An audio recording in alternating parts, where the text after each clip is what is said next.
कैसे हो आप सब। उम्मीद करती हूँ स्वस्थ होंगे, मस्त होंगे। हमने पॉलिटिकल साइंस स्टार्ट कर रखा था। आज हम कुछ इम्पोर्टेंट टॉपिक करते हैं, एक टॉपिक करेंगे। इससे पहले हम देख लेते हैं हमने पढ़ क्या लिया था, पिछले वीडियोज में हमने क्या क्या देखा था। सबसे पहले हमने संविधान पढ़ा था।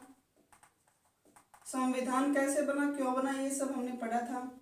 संविधान का ही भाग 1 था जिसमें हमने आर्टिकल 1 से 4 तक पढ़ा था। इसमें राज्यों के बारे में बताया गया है। भाग 2 था जिसमें 5 से 11 अनुच्छेद हैं, नागरिकता के बारे में बताया गया था।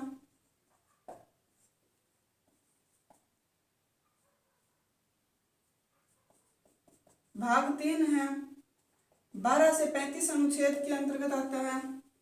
इसमें हमें मौलिक अधिकार बताए गए हैं।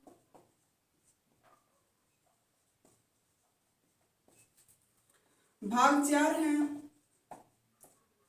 36 से 51 राज्यों के नीति निर्देशक तख्ताओं के बारे में बताया है।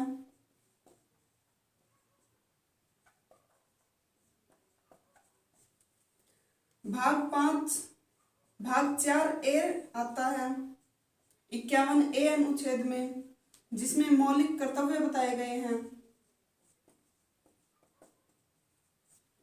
इसके बाद आता है भाग 5 जो हमने स्टार्ट कर रखा था। भाग 5 आता है अनुच्छेद 52 से 151 तक। इसके अंदर हमने 52 से 78 तक के अनुच्छेद, अध्याय 1 है, भाग 5 का अध्याय 1 है जो अनुच्छेद 52 से 78 तक है, जिसके अंदर संघ की कार्यपालिका के बारे में बताया गया है। संघ की कार्यपालिका, संघ की कार्यपालिका में कौन कौन आते हैं? राष्ट्रपति, उपराष्ट्रपति, प्रधानमंत्री और प्रधानमंत्री की मंत्रिपरिषद आती है। आज हम उसी टॉपिक, इसी 52 से 78 अनुच्छेद को कंप्लीट करते हैं। प्रधानमंत्री की मंत्रिपरिषद के बारे में डिस्कस करते हैं, कौन उनको चयनित करता है, इसके बारे में डिस्कस करेंगे। इससे आगे हम क्या पढ़ेंगे? 78 से आगे 79 से 122 अनुच्छेद आता है, भाग 5 के अंतर्गत ही आता है ये। इसके अंदर हम संसद के बारे में पढ़ेंगे। संसद के बारे में हम नेक्स्ट वीडियो में पढ़ेंगे। आज हम इस वीडियो में अनुच्छेद 52 से 78 तक का कंप्लीट करते हैं। 52 में हमने, अनुच्छेद 52 में हमने राष्ट्रपति का पद पढ़ा था। 53 में हमने राष्ट्रपति में संघ की सभी शक्तियां निहित होती है, ये पढ़ा था। 54 में हमने चुनाव पढ़ा था राष्ट्रपति का। 55 में एकल संक्रमणीय पद्धति पढ़ ली थी। इसके बाद में हमने कुछ अनुच्छेद और पढ़ लिए थे। आज हम प्रधानमंत्री की मंत्रिपरिषद पढ़ेंगे। इससे पहले हम टॉपिक कवर कर चुके हैं राष्ट्रपति, उपराष्ट्रपति, प्रधानमंत्री। इससे नेक्स्ट टॉपिक आएगा हमारा, अब आज का टॉपिक है मंत्रिपरिषद। राष्ट्रपति की हमने 2 वीडियोज में राष्ट्रपति की शक्तियां, कार्यपालिका, आपातकालीन शक्तियां, वीटो पावर सब कुछ डिस्कस कर लिया था। इनका वेतन, कार्यकाल सब डिस्कस कर लिया था। उपराष्ट्रपति का भी हमने पढ़ लिया था। प्रधानमंत्री भी हम डिस्कस कर चुके हैं। जो पूर्व के प्रधानमंत्री हैं उनके बारे में भी हम डिस्कस कर चुके हैं। जिन जिन से क्वेश्चन आते हैं वही हमने पढ़े हैं। मंत्रिपरिषद में हम आज देखते हैं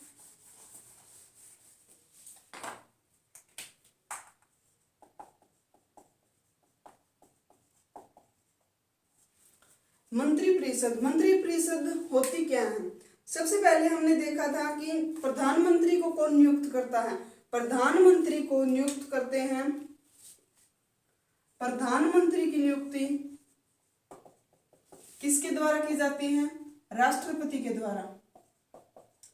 राष्ट्रपति प्रधानमंत्री को नियुक्त करता है। प्रधानमंत्री कौन बन सकता है? प्रधानमंत्री लोकसभा से जिनको बहुमत प्राप्त हो जाता है वही सदस्य प्रधानमंत्री बन सकता है, वही प्रधानमंत्री बन सकता है। और प्रधानमंत्री बनते कौन हैं? ये लोकसभा का सदस्य भी हो सकते हैं, राज्यसभा के सदस्य भी हो सकते हैं, विधानसभा के सदस्य भी हो सकते हैं। बस इनमें उस सदस्य को प्रधानमंत्री नियुक्त किया जाता है जिसको लोकसभा से बहुमत प्राप्त हो चुका हो। राज्यसभा से 2 प्रधानमंत्री रह चुके हैं, श्रीमती इंदिरा गांधी और डॉक्टर मनमोहन सिंह। विधानसभा से नहीं हुए अभी तक। ये हमने प्रधानमंत्री पढ़ा था। प्रधानमंत्री की नियुक्ति करते हैं राष्ट्रपति। प्रधानमंत्री की नियुक्ति के बाद प्रधानमंत्री अपनी एक मंत्रिमंडल बनाता है जिसको हम मंत्रिपरिषद बोलते हैं। प्रधानमंत्री मंत्रिपरिषद की एक सूची बनाता है। किस व्यक्ति को कौन सा प्रभार सौंपना है, इसकी सूची कौन बनाते हैं? प्रधानमंत्री। और इस मंत्रिपरिषद की सूची राष्ट्रपति के पास भेजते हैं। राष्ट्रपति पहले देखते हैं कि सूची में किस किस का नाम है, मंत्रिपरिषद की सूची में किस किस का नाम है, सभी को एक साथ बुलाते हैं एक बैठक में, फिर उनको शपथ दिलाते हैं। अपने कार्य की शपथ राष्ट्रपति दिलाते हैं। यानी कि हम डायरेक्ट कह सकते हैं कि मंत्रिपरिषद को शपथ कौन दिलाते हैं? राष्ट्रपति। मंत्रिपरिषद की सूची तैयार कौन करते हैं? प्रधानमंत्री। लेकिन शपथ दिलाते हैं राष्ट्रपति।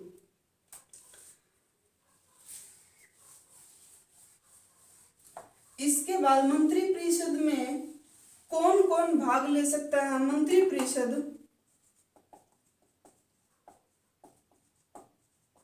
मंत्रिपरिषद होती है, इसमें कौन सदस्य भाग ले सकते हैं?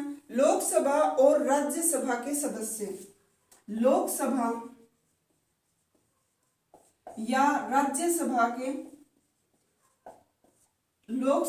राज्यसभा के सदस्य को ही मंत्रिपरिषद में चुना जाता है। अगर कोई व्यक्ति ऐसा है जिसको मंत्रिपरिषद में चुना गया है और वो लोकसभा या राज्यसभा में से किसी का भी सदस्य नहीं है, तो उस व्यक्ति को 6 महीने के अंदर सबसे पहले या तो लोकसभा या फिर राज्यसभा की सदस्यता लेनी जरूरी है। 6 महीने का टाइम होता है उनके पास, सदस्यता लेनी होती है। किसी की भी ले सकते हैं, लोकसभा या राज्यसभा की। अगर 6 महीने के अंदर उनको लोकसभा या राज्यसभा की सदस्यता नहीं मिलती है तो उनको इस्तीफा देना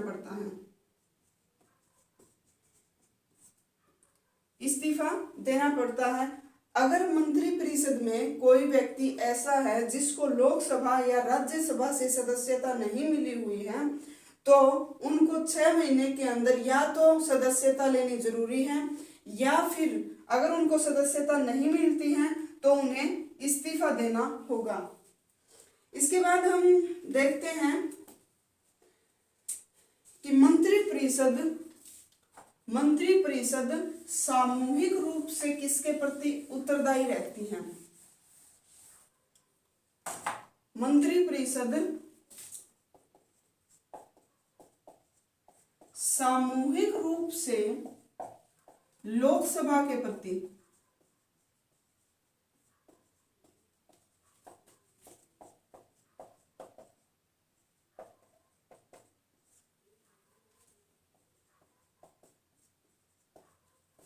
मंत्रिपरिषद जो है वो सामूहिक रूप से लोकसभा के प्रति उत्तरदायी रहती हैं, लेकिन व्यक्तिगत रूप से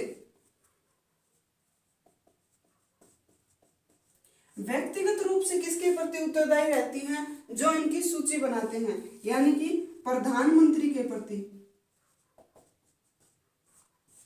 प्रधानमंत्री के प्रति मंत्रिपरिषद व्यक्तिगत रूप से उत्तरदायी रहती है और सामूहिक रूप से लोकसभा के प्रति। ये हमने संविधान के स्रोत में पढ़ा था, जो लिया गया था कहां से?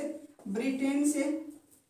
संविधान का स्रोत था ब्रिटेन से लिया गया था कि लोकसभा के प्रति उत्तरदायी रहती है मंत्रिपरिषद सामूहिक रूप से, और व्यक्तिगत रूप से प्रधानमंत्री के प्रति उत्तरदायी रहती है, क्योंकि एक एक व्यक्ति को, इसको हम याद कैसे करते हैं, मंत्रिपरिषद क्या होती है, लोगों का समूह है, लोगों का समूह है। तो लोकसभा भी लोगों का ही समूह है।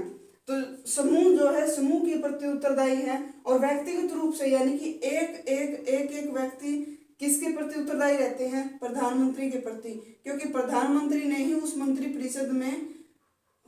मंत्रिपरिषद के नेताओं या लोगों की सूची बनाई थी।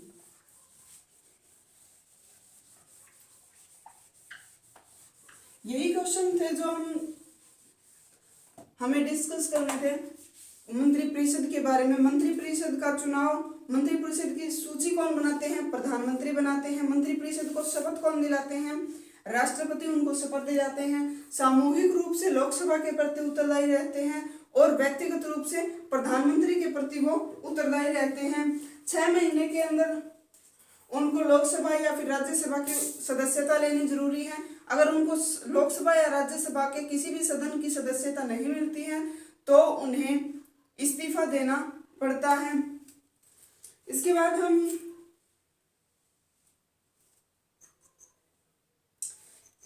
हम नेक्स्ट वीडियो में हम क्या डिस्कस करेंगे, नेक्स्ट वीडियो में हम संसद पढ़ेंगे।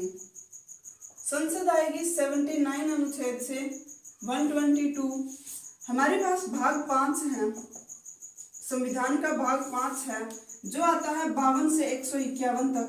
इसके अंदर हमने 52 से 78 तक के पढ़ लिए हैं। इससे आगे 79 से 122 ये आते हैं संसद में। संसद में होता कौन कौन है, संसद में होते हैं सबसे पहले लोकसभा, राज्यसभा, लोकसभा, राज्यसभा प्लस राष्ट्रपति। ये 3 होते हैं जिनसे संसद बनती है। ये हमें अनुच्छेद 79 में बताया गया है। अनुच्छेद 79 में हमें बताया गया है कि संसद लोकसभा, राज्यसभा और राष्ट्रपति का समूह है। लोकसभा, राज्यसभा और राष्ट्रपति का समूह ही संसद है। ये हमें बताया गया है अनुच्छेद 79 में। बाकी संसद के बारे में लोकसभा और राज्यसभा का अलग अलग से हम अध्ययन करेंगे। राष्ट्रपति के बारे में हम कंप्लीट पढ़ चुके हैं। लोकसभा और राज्यसभा का हम नेक्स्ट वीडियो में डिस्कस करते हैं। आज के लिए इतना ही, धन्यवाद।